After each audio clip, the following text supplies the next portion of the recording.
Of awesomeness. I'm KM and you're listening to POA. Here we are with another episode of Battle of the Brains. Alright, let's get it started. This is a comparison between two very stubborn characters from no other than Jurassic Park. That would be John Hammond and Ian Malcolm. Now let's start with Ian Malcolm. He is a genius mathematician obsessed with chaos theory, and that is the theory that systems are unpredictable. Now, Hammond needed his smarticle feedback for the park, and Ian didn't try to hide his disgust at it. He was practically spitting venom. I can't say I wouldn't react the same way. A rich guy who wants to clone his own dinosaurs and market it to the public? That doesn't sound disastrous.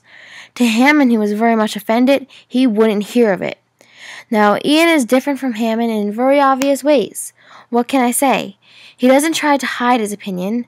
This makes him come off as a kind of a pessimist, but he is only a humble mathematician. He's only relaying the numbers. The point is, he is totally and absolutely against the park. He would much prefer not to mess with nature, and he feels resentment towards modern science as he finds it negatively affects society. He thinks deeply, he's calm and serious with a somewhat twisted sense of humor.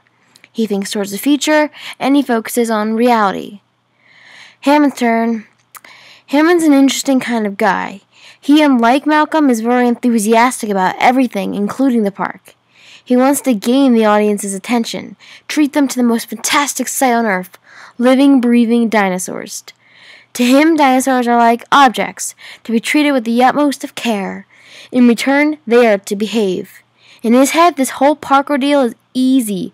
Got the money, hire the experts, buy the equipment, sit back and grab a cup of coffee. What he is not good at?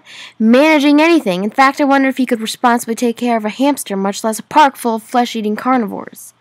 In the worst of situations, Hammond loses his temper. He has a hard time accepting and dealing with reality, admitting he's wrong, and seeing into other people's eyes. He is the most pig-headed character in the entire book, the most misguided, but he is for the most part honest. I think he is truly honest with himself. That leads me to believe that he is either incredibly stupid or he is just messed up, sick in the mind. No matter his decisions and opinions weren't the greatest. Now the similarities. Hammond and Malcolm have the pride of lions, both strong and believing in their opinion. They won't have it any other way except their own. They both wish to prove themselves right in front of the others. They're both braggers and show-offs, but most of all, they both are doing what they think is right. They're doing what they're doing with the most honest intentions and purest of hearts. No one wanted to purposely hurt another. However, they were both ignorant, and ignorance is only second to evil.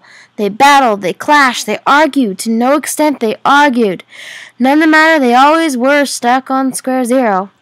No one gave in. Therefore, they stand in place as chaos unfolds around them. Ian was a pretty smart guy, and I'm pretty sure his theories and ideas about the park were correct. His chaos theory. But it ended up negatively affecting both himself and John Hammond. In the end, they both lost. Sure, Ian tried getting through to Hammond. However, he went about it in the totally wrong way of presenting this idea to Hammond, who he knew was just as stubborn as he. Maybe his social awkwardness prevented this, but if Ian had tried harder, if he had been open towards Hammond and appealed to him, Hammond might have listened. It was at least worth a chance and better than just treading water. Ian, being so smart, should have known this. Since he agreed to coming to the island, his primary goal should be to survive, to fix the park in case of any forthcoming disaster, which he did predict. In fact, you couldn't get me to travel to a park still in beta with dinosaurs people aren't sure of yet. No guarantees, no safety, an idea so dangerous and unappealing. Why in the world did he not refuse the offer? He could call, be relayed photo and video over the internet, but why would a smart chap like him actually go when he knew what was to happen? It's pretty much suicide. I will now end this podcast with that happy note.